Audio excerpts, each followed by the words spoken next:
Have you ever wondered how two powerful empires, thousands of miles apart, engaged in a strategic dance across vast, remote territories?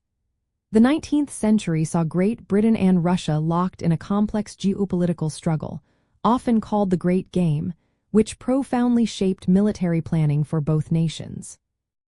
The primary military strategies shaping Anglo-Russian competition revolved around Russia's continental expansion and Great Britain's maritime dominance.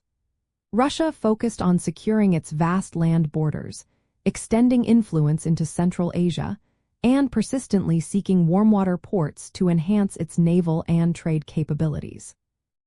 Conversely, Great Britain prioritized maintaining its naval supremacy, protecting its immense global trade routes, and, most crucially, safeguarding its colonial jewel, India, by establishing buffer states and supporting local allies against Russian encroachment.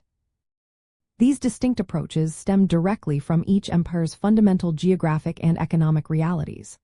Russia, a colossal land power with limited access to open seas for much of its history, inherently pursued land-based strategies to secure resources, population centers, and strategic depth.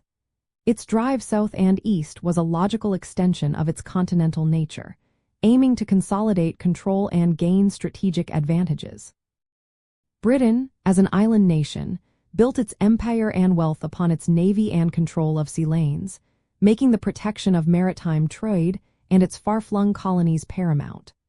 The threat to India was not just a territorial concern. It was an existential threat to British imperial economy and prestige, necessitating a proactive defense from its home shores. To understand these strategies, historians often examine the geopolitical chessboard of the time. For Russia, this meant the construction of railways to project military power and influence into Central Asian khanates and towards Persia. For Britain, it involved maintaining naval bases at key choke points, such as the Suez Canal, and engaging in multiple diplomatic and military interventions to create a series of independent or semi-independent buffer zones, particularly Afghanistan and Persia, preventing direct Russian access to the Indian subcontinent. Analyzing these actions reveals a sophisticated understanding of logistics and intelligence gathering on both sides. A key concept for Britain was its policy of a forward defense for India, meaning it would engage potential threats from India's borders, often in places like Afghanistan.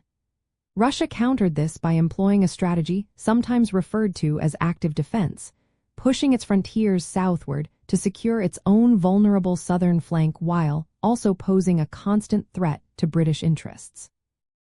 The use of explorers and cartographers by both sides was often a cover for intelligence gathering, mapping potential invasion routes and assessing local tribal allegiances, highlighting how military strategy extended beyond traditional armed conflict to encompass covert operations and geographic knowledge acquisition.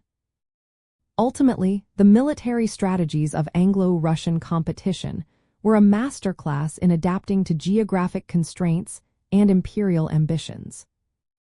By understanding Russia's continental drive for warmwater ports and Britain's maritime imperative to protect India, we can appreciate how these nations employed distinct but interconnected military and diplomatic tools, creating a dynamic rivalry that shaped the geopolitical landscape of Asia for decades and left a lasting legacy on the region's borders and alliances.